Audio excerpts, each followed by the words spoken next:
Hello, this week we are talking about Chapter 3 in our Community Health textbook. And Chapter 3 is about building a movement, either big or small, around something related to health. That usually you do this when you want a large group of people to change their health. I might talk to you about how you could quit smoking, but if I want my town to quit smoking, I'm going to have to do more than just talk with people one-on-one. And in fact, some people just are going to ignore me altogether, so I am going to need the help of other people and maybe a multifaceted way of approaching people or talking to people or communicating to people. Maybe not one-on-one. Maybe we need billboards. Maybe we need educators involved. Maybe doctors, things like that. So without further ado, let's talk about Chapter 3. So the skill of community building or community organizing is a really powerful one if you think about it. If you want to help people quit smoking, you could work with people one-on-one, and you could do that for the rest of your life. And you would probably reach, I don't know, if you see 7 people a day and you work 5 days a week, you can do the math. But let's say you could organize a community health program that could reach potentially hundreds of thousands of people. You could do that maybe within 5 years, and your ability to influence health is just so much larger if you can figure this out. But this is a skill, and it's a little bit different from maybe the skill of one-on-one behavior influence. So there is an approach to doing this called the social ecological approach. And it's this idea that there are multiple influences on our behavior. And it's good to be able to understand those if you want to impact the behavior of a large group. So for instance, there's intrapersonal, which I think our book actually misunderstands. Intrapersonal is actually the dialogue that we have with ourself. So for instance, if I want to quit smoking, then I can talk to myself and say, Jesse, rather than smoking, why don't we go for a walk? Rather than smoking, why don't we drink some, I've been into hot water lately, just straight hot water. Why don't we drink some hot water? That's a motivational behavior change. But someone could also talk to me, especially say my doctor, who I would assume, his opinion or her opinion would carry more weight, perhaps, than maybe just some stranger. The institution that I work for could say, hey, Jesse, we're going to do a smoking cessation program, and we'd love it if you'd be involved. And so on an institutional or a community level, and then on a public level, the entire town or the culture even, which I think we've seen that change. Culturally, smoking is not as cool. In fact, I don't really think it's cool at all today in today's culture. But it was once upon a time. It was very cool to smoke. So it's all these different influences on our behavior. And so if you can understand kind of how they interact, then your ability to create change is that much bigger. So, well, there are many ways of organizing communities. And a couple of things they have in common are that the good ones are strength-based, which means they look at the strengths of a community and they play to those strengths rather than being problem-focused, which is what most of them end up being. If they're strength-based, then they can keep going and they can become ever stronger and solve other problems, for instance. If one of the strengths of a community is that people know each other well, then you can use that strength to tackle smoking, to tackle, drunk driving, to tackle obesity, and you can use, kind of rotate that strength into other things. Whereas if you only focus on the problem of, say, smoking, then once that problem is dealt with, then the community building part goes away. So It needs to be relevant to people's lives, which means that people need to see it as a problem, or you could try to convince them that it's a problem. But if you can't convince them that's a problem, then it is irrelevant, and people aren't really interested. And if people aren't interested, then you're not going to get their participation. This is something that you, as the specialist, healthy person, advocate, do. It's your problem, basically. And if it's your problem, good luck trying to get somebody else to make a behavior change on your behalf. Like, if I'm a nice person and I want to please you, then I will do it for a few weeks, maybe even a few months. But as long as this is your problem, when I say your, I mean you're the community organizer, you're the outsider coming in to try to solve the problem, it's just not going to work. Let me give you an example from a missionary friend of ours.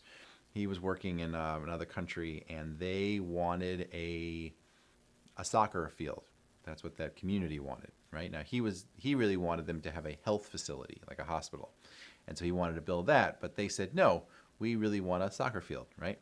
And so he decided to go ahead and help them with the soccer field, which was not really what he wanted, but guess what happened? He built the soccer field with them, and then people got hurt playing soccer, and then suddenly guess what they wanted?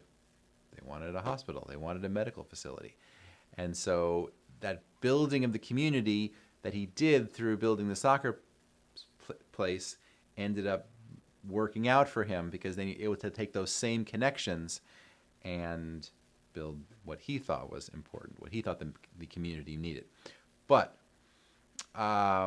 if the outside specialist, if it's their agenda and the outside specialist can't convince the community that their concerns are relevant, it's kind of spinning your wheels. And I've seen this happen over and over again in communities where I've lived. Money comes in, and the community will take it and use it, but if they haven't gotten a hold of the vision, if it's not their thing that they think is important, then as soon as that money dries up, then so does all the effort. So, all right, ideally these organization methods would create a structure for people to be empowered. Ideally, people would feel after the program runs like, wow, we solved this problem. We could do this for another problem. Like, this wasn't that hard. We did these steps. We met together. We accomplished this goal. We could do anything. We could solve all the problems that we want, right? That would be ideal. All right, well, a couple of challenges that lay in store for people who undertake this sort of challenge. People today are much more independent than they used to be. People are much more mobile than they used to be. And when you're mobile, you don't have the connection to the community as much. This is just a place where I'm living. It's just a place where I'm working. But I wouldn't say that I'm connected to these people. I'm not connected to this community. And if another opportunity comes along, I might leave this community. So that does not help very much when it comes to changing the community if people don't feel like they have a vested stake in the outcome of where they're at. And so that is hard, and it's a challenge for people. But if you can create a community, if you can create connections between these independent people, then that may cause them to settle and decide, wow, I don't want to leave this place. I feel connected to these people around me. I feel like I actually care about the outcome, not just of my job and my personal housing situation, but I also care about the neighbors around me now that I know them, and I care about the greater well-being of this community because I've gone through the process of investing my time, my participation, and I know what's kind of going on. I actually want to stick around, and so don't fret that. All right. Again, the book emphasizes bringing a collaboration or creating a collaboration, getting the people who live there to get on board with solving their problems is so much more effective than just having a few amazing people doing all the work, right? Movements that are successful are because maybe you've got a few amazing people that come in, but they're able to share the vision so that the people who actually live in that community, sort of the common people, they get on board and they're like, yes, we want to run with this vision. Right? So, all right, so there are many methods, but there are some generic steps that are kind of common among a lot of them. And the first step is to recognize the problem and decide to do something. Right? That is, you have to see, okay, this smoking, thing that happens with 30% of the population, it is a problem, and we are deciding to try to solve it. That's kind of that crucial decision point. We're not just going to see it, we're actually going to move on it, right? If the community members do it, it is called grassroots. Right? A grassroots movement is one that starts with the people in the community who are being impacted. If there's an outside community leader that's doing it, coming in from the outside and creating the change, again, that's a little bit harder unless they're able to create that movement. But ideally, you want a grassroots movement where people are making the decision. Maybe they're reaching out to outsiders for help, but those outsiders are merely they're the tools, or they bring tools with them to help the community solve their problem. All right, step 2 is to gain entrance into the community, especially if there's an outsider coming in. But really, even if there are people in the community, even if it is grassroots, the people who are in the community, they may still not have access to the power. They may not be able to get an audience with the mayor. They may not be able to convince the doctors and the school system. They may still have to go through what's called the gatekeepers. Every community has gatekeepers, and these are the people who control who has access to influence, who has access to power. And so it's a negotiation process trying to convince the gatekeepers to let you and your program, your petition, to go in. And the gatekeepers kind of control the climate. These could be politicians, business people, education leaders, clergy. And it is very helpful if the people who are starting it, if they really understand the issue and they're able to communicate about it clearly, realizing that some people are benefiting from the current situation. So for instance, if it's smoking, someone's benefiting from 30% population smoking, specifically the people who sell tobacco, right? Maybe there's a doctor, a cardiologist who's benefiting from that, but that kind of sounds like a conspiracy, like the doctor wants people to smoke. That's not really a conspiracy, but I hate to do that, because doctors get into the profession because they want to help people, not because they just want to, pad their own pockets.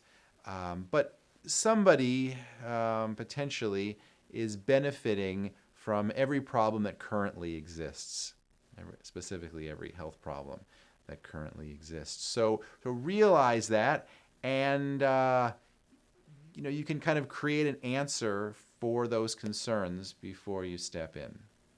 So, all right, step 3 is organizing the people. And this is a necessary step because you're going to need people to create sort of some movement forward. And it's helpful if you can find people that are already interested, who maybe have already taken steps. Maybe they are succeeded, maybe they failed, but they're kind of already out there trying to do something, trying to create some change. These people who are already interested, and they're probably going to stick with your movement for the long haul. These are your executive participants. These could be police, these could be parents, these could be teachers, public health officials. again, these are people who are kind of directly being impacted by whatever the issue is. So if we stick with smoking, this could be the children, maybe grandpa's dying of lung cancer, and then this could be his children, and they're watching grandpa's health, go down. And so they have a story and they have passion, and this is something that they're not doing because an outside influence came in. They've already got a reason to fight for this. This could be police officers who are seeing kids doing this, and this could be health officials and doctors. So, amongst this executive participants, if you find a leader who's a little bit more knowledgeable, a little bit more able to organize, and these people are going to be going out and recruiting helpers from the community. The community members are going to participate, but you want the community members who volunteer, who are outside of this executive committee, you want their commitment to be rather short. It's a one-time thing. It's knocking on doors from 9 a.m. to 11, and that's kind of the thing that they are going to do. The larger group is this task force. That's the term there. The smaller group is the executive participants, and the large group is the task force. It's not ongoing. It's just for a specific task. You're knocking on doors during a certain time. So the fourth step here is to assess the community. What does the community have as a strength, or what does it lack? Every community has assets. These are strengths. So assets would be like parks, markets, churches, transportations. And the better you can understand a community, the more likely your intervention is going to be later on. Just like you wouldn't begin working on your car before you figured out what's wrong with it, you wouldn't try to solve the problem without understanding what's going on. The fifth step would be to determine priorities and set some goals. Right? You're going to prioritize problems. Most communities have lots of problems. Sticking with the smoking one, maybe smokers. Maybe you have a lot of young smokers, and you could say, well, that's the primary problem. That's the problem we're going to prioritize as first. Or you could say you could have another problem would be that you have people who have been smoking for decades, and now they're suffering health problems and being forced out of work because of those health problems. So you could prioritize that. When it comes to choosing a problem, especially in the beginning, choose one that is winnable. Especially, you've got new people and they're there and they're not necessarily, maybe they're not sure, or you're not sure if they're going to be there for the long term. If you can get one win under your belt, you're going to get some wind in your sail. And that's going to convince people that, wow, this works. This is great. I can do this. And so that the next hurdle that you try to jump over, if you don't make that one, people are probably going to stick around still because they remember, oh yeah, we won that first one and that felt really good. So we have a loss today. I'm going to stick with this. Maybe the next one will be a victory. Having it specific. You can't just say, well, we want to get rid of smoking.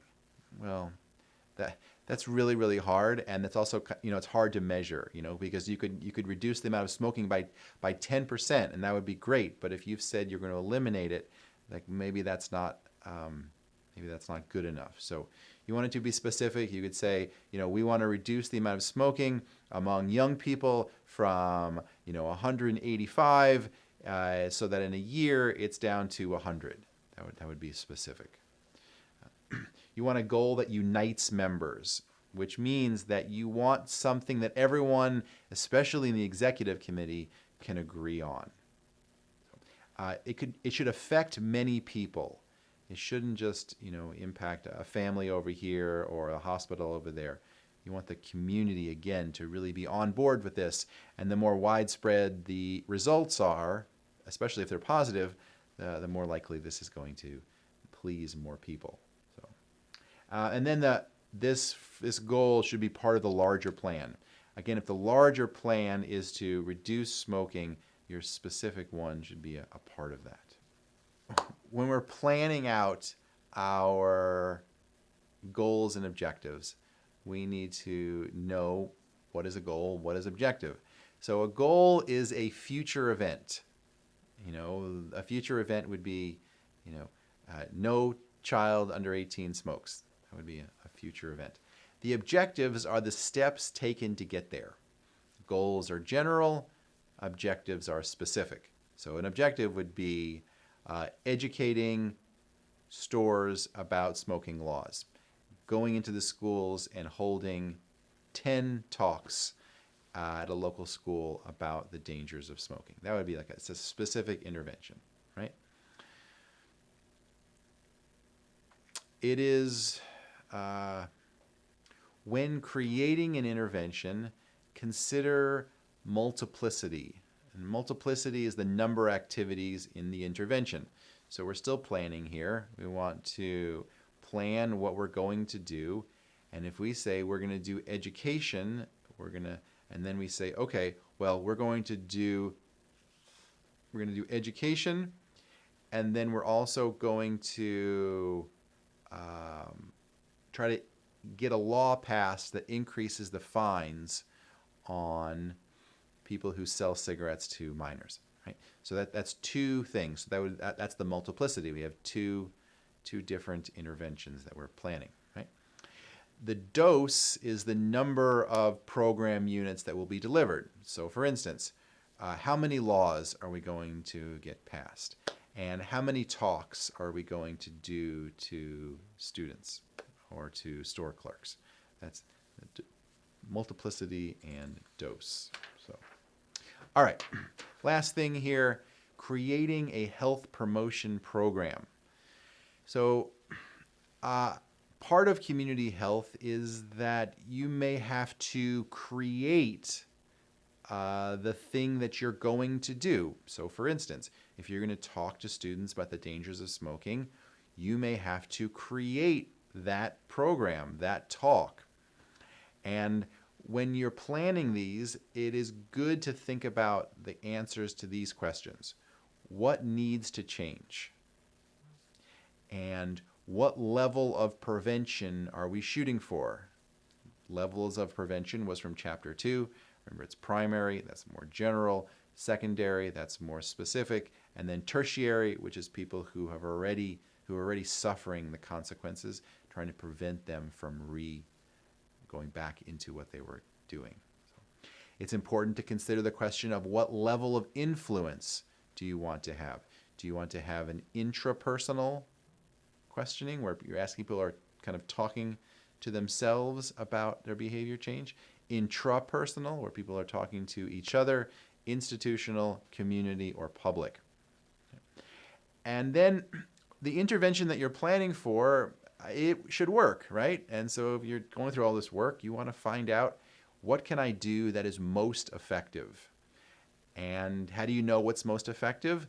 Well, there are some interventions that have been researched a lot and they've been shown to be effective. Those are referred to as best practices. Right? In general, whatever we do, we should try to do it in the best way possible. The one that has the most research behind it that shows if you do it this way, it's most likely to work, right? It's going to apply to health programs, or it can apply to anything, how well do you drive? How effective is your exercise program, right? Well, there are some of those things that have been researched a lot more than others, and those that are most effective are referred to as best practices. There's also best experiences, and that is like best practices, but doesn't have as much evidence to back it up. And then after you do this health promotion program, after you say go to the schools and talk to the kids, you want to evaluate the results. You want to know, did this work? And it's a part of your own discovery. You want to know, how well did I do? And so that if you did well, you can repeat what you did in other areas or do it again other places. Or if I didn't do well, what did I not do well in? What areas? It also helps for accountability. So other people are oftentimes helping you, funding you, and so you want to be accountable to those sources and not just say, well, I did it and I think it was great. But you can say, well, no, I did it, and here was the effectiveness level of that.